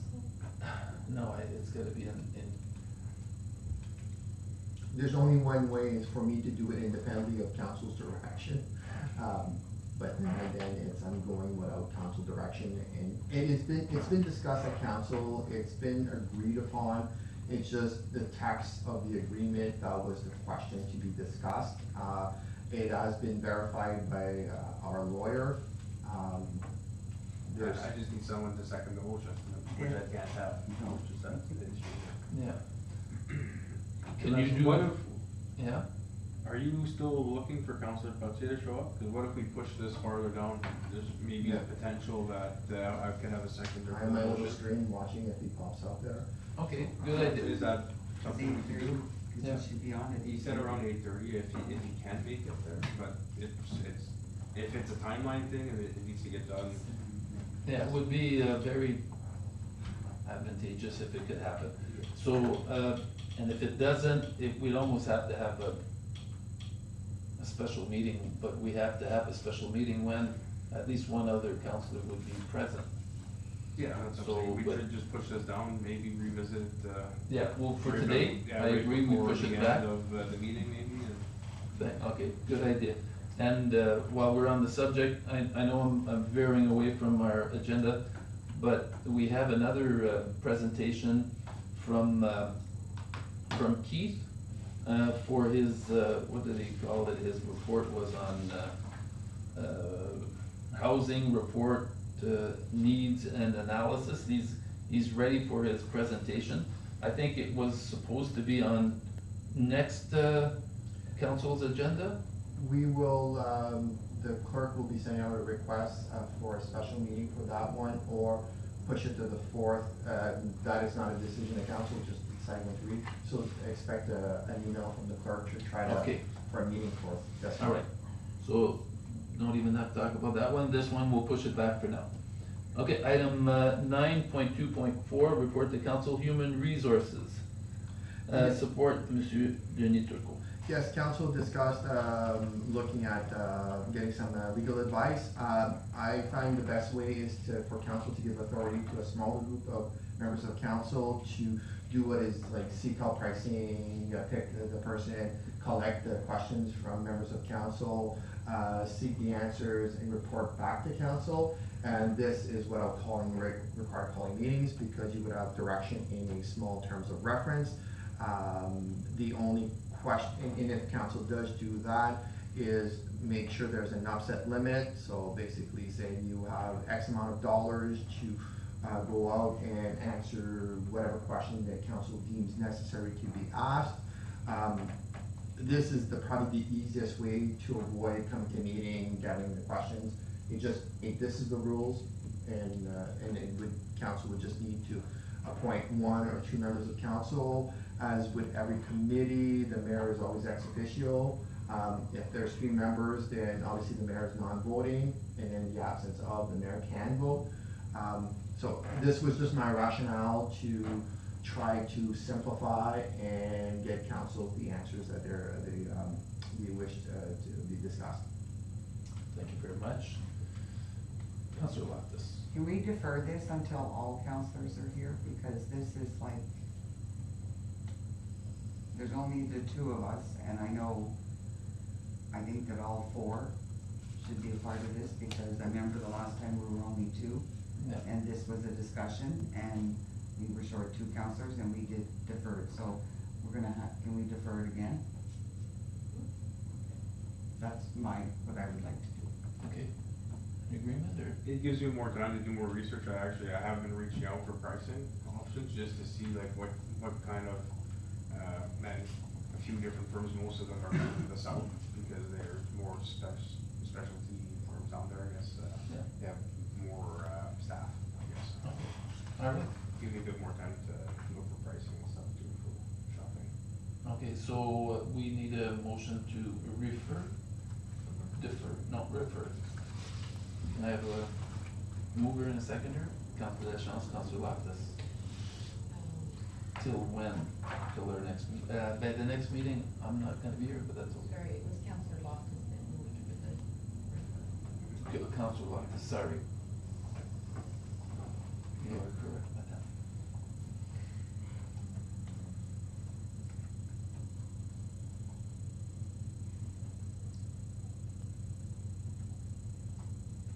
Do we want to put this to the committee of the whole, or do we want to go to the next regular? Well, Are you here for The next one, the next meeting, I'm going to the OPP. But my input would not be, like, I'd be in there regardless, like, and if there's only one person, Sorry, that's me. if there's only one committee member or council member that is selected, then I would be a voting member. So it would be really between the four of you, if, who can go, because I'd be free to go. Okay, so it doesn't matter if it's, yeah.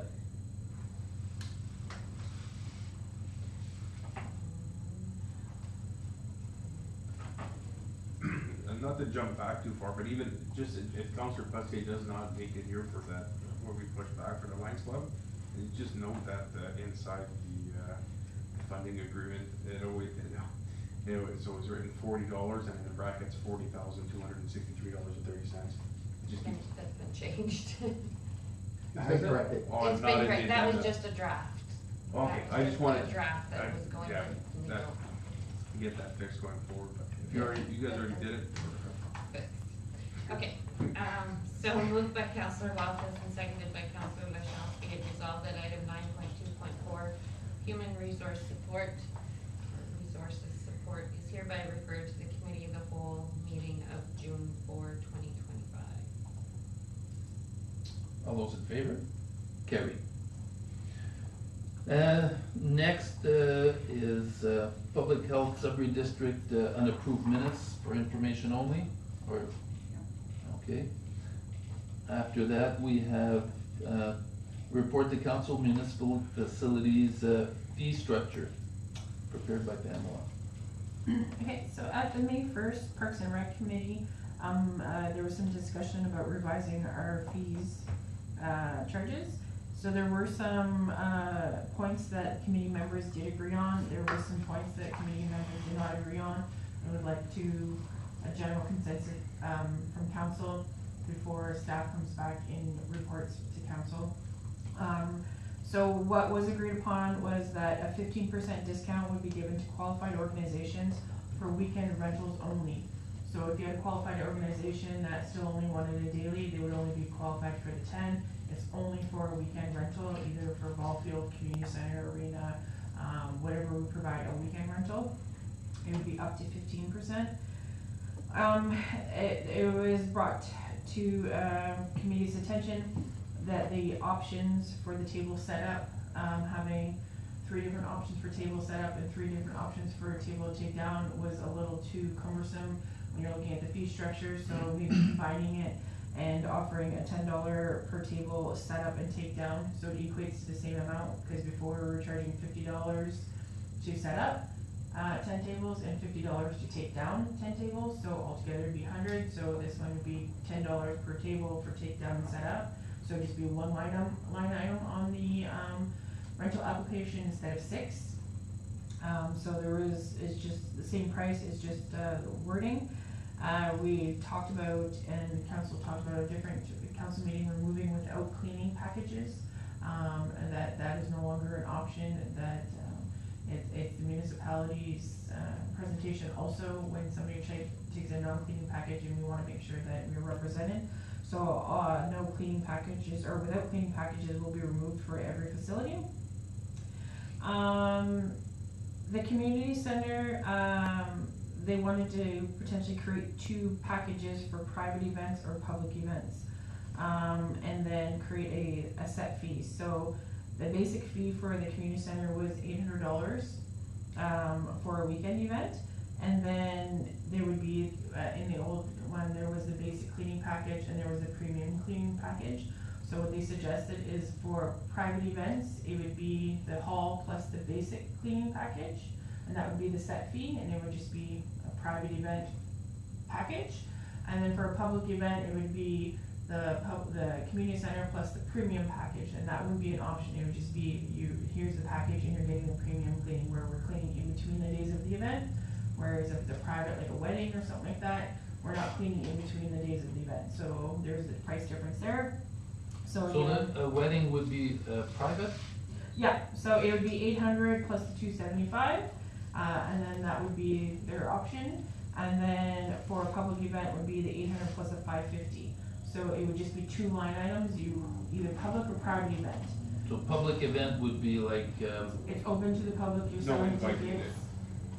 needed. Anybody like can go. Mother's Day event. Mother's Day event, ball tournament, family tournament, anything like that where any public can go, because those tend to be more traffic, a little bit dirtier, longer events, so we want, in between cleaning and the municipality to be represented well, whereas private events, they're lower traffic,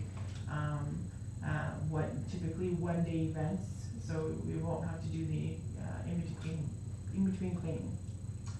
Also, the community center, they wanted to remove the additional staff, municipal staff attendant and only have additional staffing. They found that redundant, so we'll just remove that. For the ball field rentals, we had the ball field rental and then we had a garbage collection fee. So at the end of the day, or at the end of the night, we would go and empty the garbage cans on each ball field. So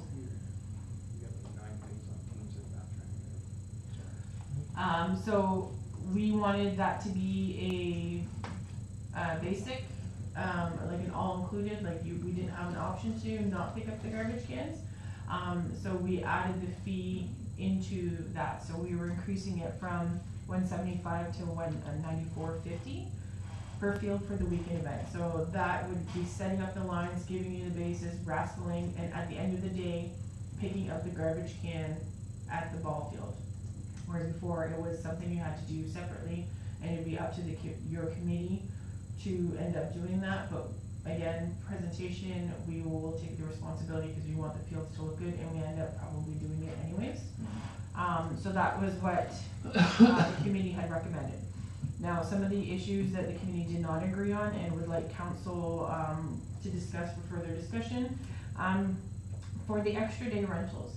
So when somebody comes in and rents for 1 day, sometimes they typically like to come in the day before and set up, or take the extra day to take down.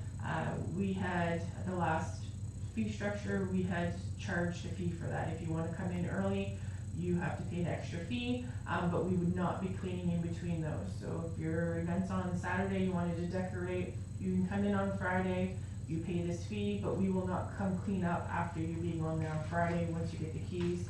Same thing on Sunday.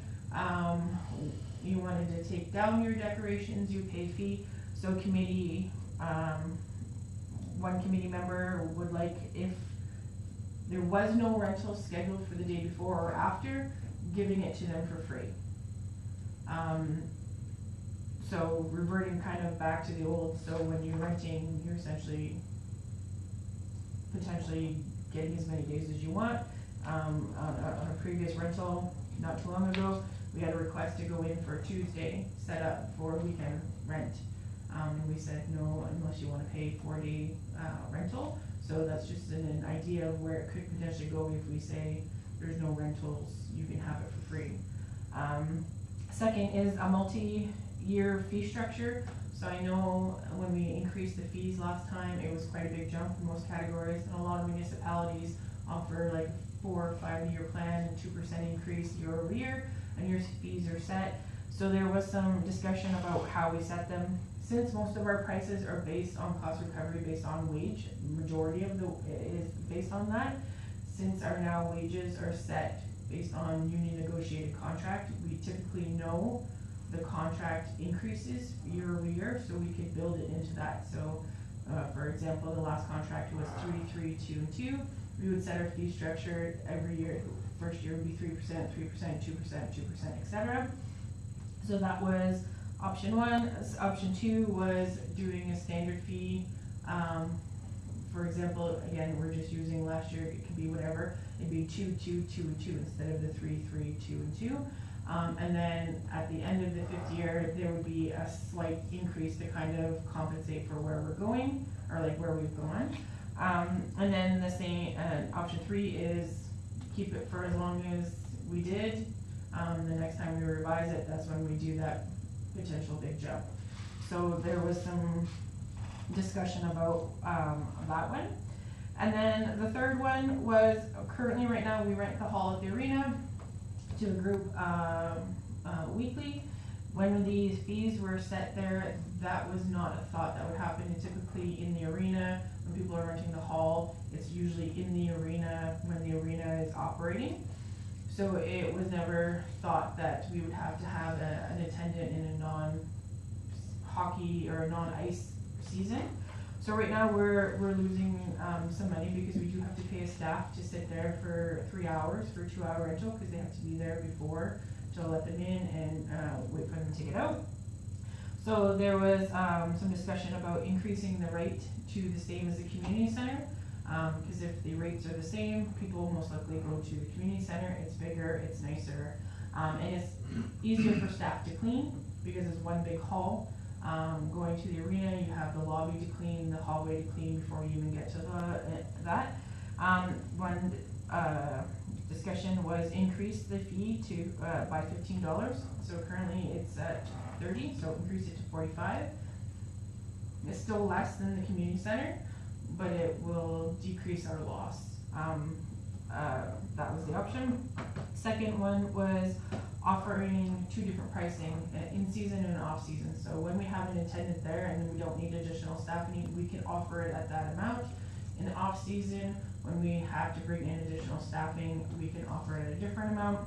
Another option that was talked about was renting the lobby in the off season, so that we wouldn't have to have and somebody there for the elevator. We could lock the doors so that we didn't have access to the mechanical in the ice plant, which is one of the main concerns of why we have to have an attendant there at the beginning. So if we rent the lobby, we can lock that off, and then we wouldn't have to have an attendant. Here's your key, here's your thing. We only have the one area to clean. So that was kind of discussed. I don't know if council wants to give feedback to staff to come back to provide a new fee structure. So. Okay. I know, Councilor Deschamps, do you have anything you wanted to add, because you were on the committee?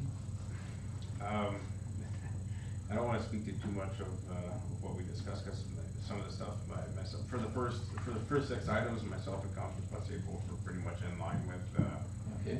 Mostly, And then, cleaning up language and making our fee structure a little more streamlined and having less options, because the more options they have, the more people will try, I'll go on this without that, with that, and it complicates it for everyone. We want to streamline it a bit more. The other ones I don't really want to touch on too much, because we were kind of not on the same page, and he's not here, so I don't want to. okay, I'll ask Councilor Loftus. Well, again, like I'm only one person, and I think this should be 4 councilors making a decision on any changes. I mean, I agree with a lot of the stuff that the first 6 are really good ideas. As far as the rates, like we've been talking about, where is it here? Yeah, like I like the idea of coming up slightly each year to avoid a large increase. That would be one that I would like to see. Because when we keep it and we don't review the bylaw often, then all of a sudden that we get jumped. But I mean, unless we're willing to review this bylaw once a year or once every 2 years, then you wouldn't need the 2B. Okay.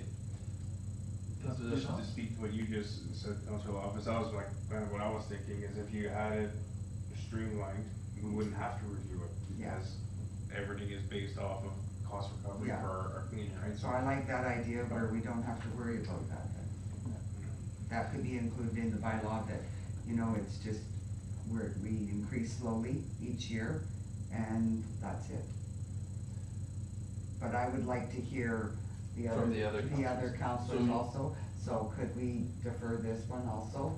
It's just, I don't think it would take long, because I think we're in a lot of, I would like to see this, the people that are in the arena now, like you say, with summer coming, they're so busy outside that they have to sit 3 hours at the arena, and it doesn't make sense. So maybe we might have to say, you need to go downstairs, like go into the lobby or go to the community center. Well, if we're referring it, Yeah. so you're, Yeah. propose a motion, I wait seconder, Sorry, To the everything. committee of the whole, yeah. then you're Shish, not here. yeah, no, I'd like to be in on this, cause I have some opinions also, so yeah. Regular. It's not a rush, but it's something.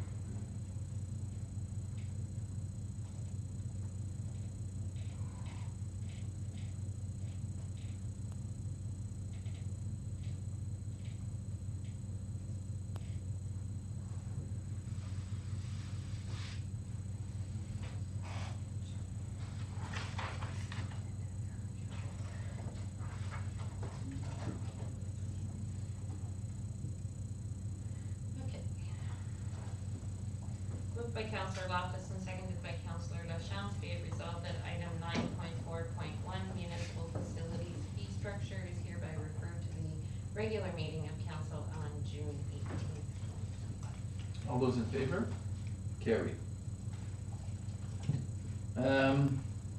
Thanks, just the same, well, might have to have a repeat. Next, item 9.5.1, report to council sewer hookup exemption lot 9 and 10. Prepared by Andrea and, yeah. Thank you, Mr. Mayor. This turned into a report for, approval into a report more for information. After reviewing the resolutions that have been passed by council that are already giving exemptions for septic, we realized lot 9 and 10 had already been given the exemption. Apologize to council, Mr. Yancey has been, updated. We are still waiting for the road, the turnaround issue to be, dealt with before a full building permit is issued, so we've already signed the application form for septic approval, so really nothing's been held up. So just letting council know, and also putting all of our resolutions into one place, so that it won't happen again. We'll know which exemptions have been granted, and that's how we plan to move forward. Does anyone have any questions about the report? Council Loftus? No, when I seen the report, I said, oh yeah, I remember moving that 2 years ago, or 3 years ago. Okay, Councilor LaChance? No, and I read it, I'm like, oh, I feel bad for the time that we wasted, but. Thank you very much. All right, next item, 9.7, item 9.6.1, update traffic parking bylaw, prepared by Andrea. This is me as well, thank you, Mr. Mayor. We passed the traffic and parking bylaw earlier this year, and it came to our attention that we missed one part of King Street West that had not been added to the exempt list of parking. It happens, we reviewed it and we missed it at the time. So there are already lines painted on the road. On King Street West, it's traditionally been used for parking with no issue. Had conversations with the Director of Public Works. She had no issue with adding it to the exempt list, so we're proposing that they be added to amend an issue that was missed on the first passing of the bylaw. All right, thank you very much. Any questions, Councilor Loftus? No, that's great. Councilor LaChance? No, good job. All right, thank you very much. So, that's dealt with below. Okay, next, item 9.7.1, report to council tender results for gravel resurfacing, prepared by Michelle. Thank you, Your Worship. We released the tender for the supply and application for our roads this year, where we're looking for granular type A materials. We received 3 bids.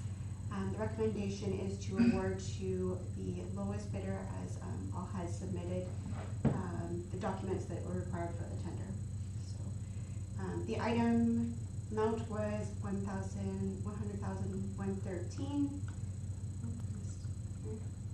850, and our capital budget for road resurfacing was approved for the amount of $170,000. I just want to make note that we are under budget, but there is some other items that need to be utilized for the roads. So we're getting a water truck, we're applying calcium, and we're also renting a packer. So there's still going to be more additional financial considerations there. Okay, thank you very much. Any questions, Counselor? No, that's, About this? we're just doing those 3 roads this year? That's, Resurfacing for Victoria, Clutzy, and Northland? that's correct. Okay, Okay, cause I thought Bedard was on there, but, There was some that were planned for in last year's plan, and we're going to defer them until 2026.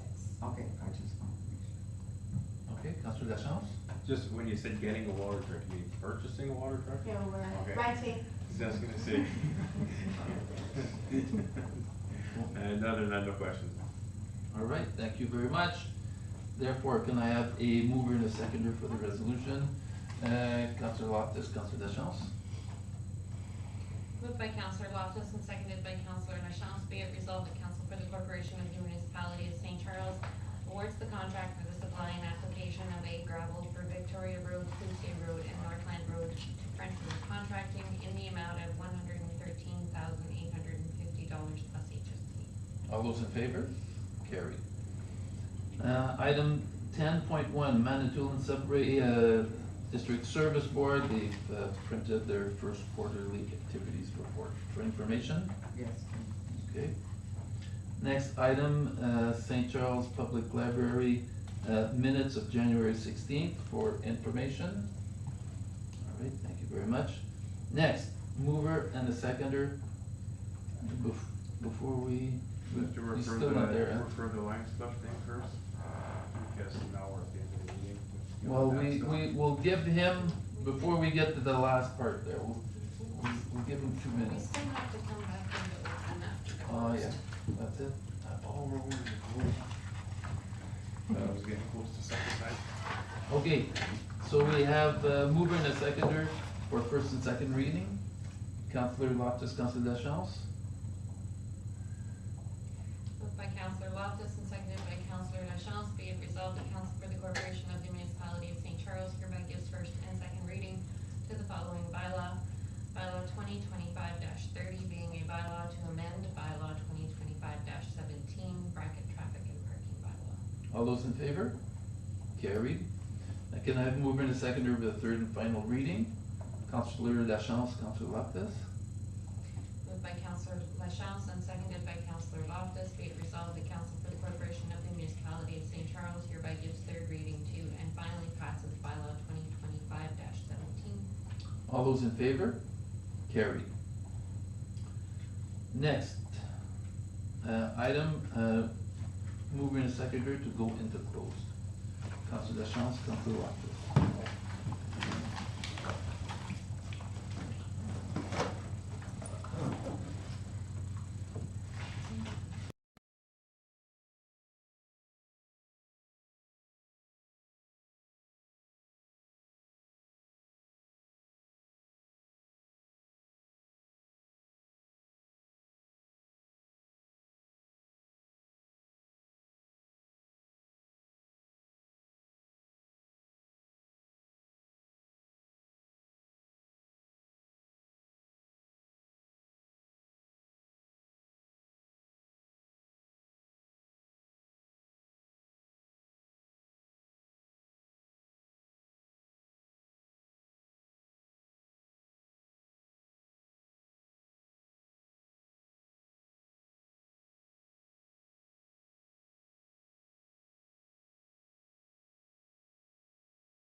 We are back in open.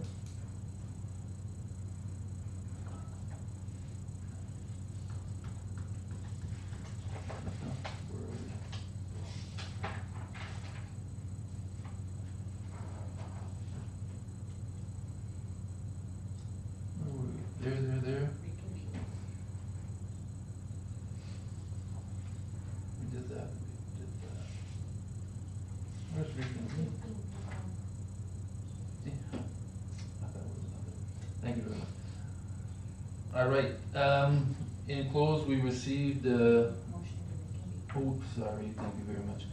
Mover and a seconder to reconvene in session, Councillor Lachance, Councillor Loftus. Moved by Councillor LaChance and seconded by Councillor Loftus, be it resolved that having dealt with all matters pertaining to the closed session, we hereby reconvene to the regular meeting of council at 8:46 PM. All those in favor? Carried. In close, we've received updates on litigation matters that are ongoing. Next item, before we go to the next ones, could you please see if you can make contact with Councillor Potier?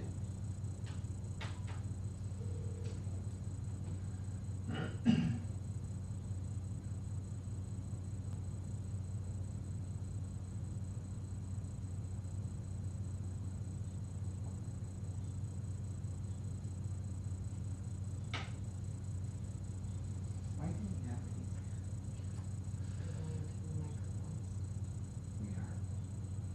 We are. They're just gonna be steadily on. Doesn't look No, like, no response? Okay.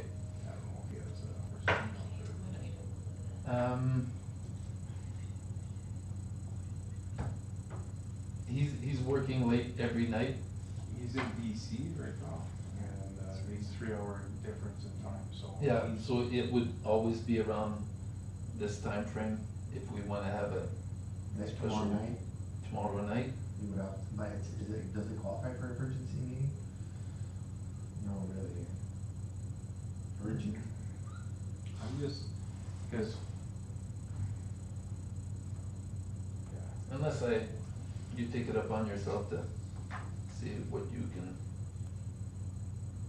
I can review what was discussed at council, yeah.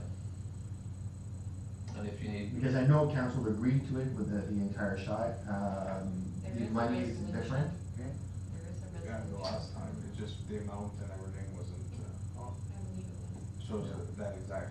It was just the agreement itself was not, formalized, and, I can take a look if the wording is sufficient. That one is, it is council's direction to move the funds, and the agreement has been validated by, our solicitor, so. Even if, We're trying to get a hold of Council, let's say, I don't know, maybe Council Plumpoint's would be. I don't know the condition Yeah. of her absence, so I don't wanna be infringing on her right now. So, we'll leave it like that for now? And we'll take a look tomorrow morning first thing, and then Yeah. if we, determine that the language is sufficient, because I know I have direction from the council, Yeah. and it's a validated, agreement by our lawyer. So, that being said, I would suggest that the matter be referred Okay, or deferred. deferred on that one. Yeah. So now we go back to item number, okay, but now you're in charge. Or does it matter? No, I Can't think vote on it. It's we being- can't it's vote being- on it, so Yeah, it's it's just being being de- deferred. No forum. Okay, there we go. yeah. Done. Next, can I have a mover and a seconder for the confirmation bylaw? Councilor Lachance, Councilor Loftus.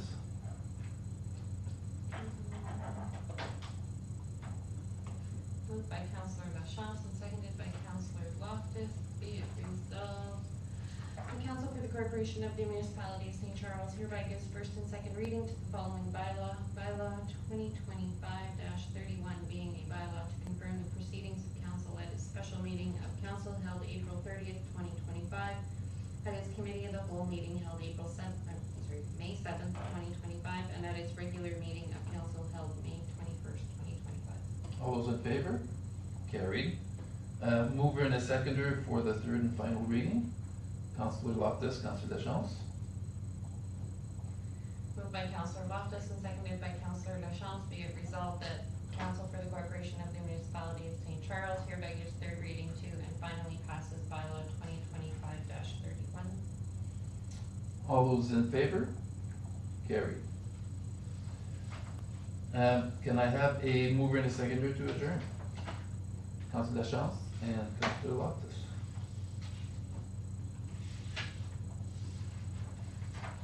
Moved by Councilor LaChance and seconded by Councilor Loftus, be it resolved the Council for the Corporation of the Municipality of St. Charles hereby adjourns the regular meeting of council at 8:51 PM on May 21, 2025. All those in favor? Carried. Meeting is adjourned.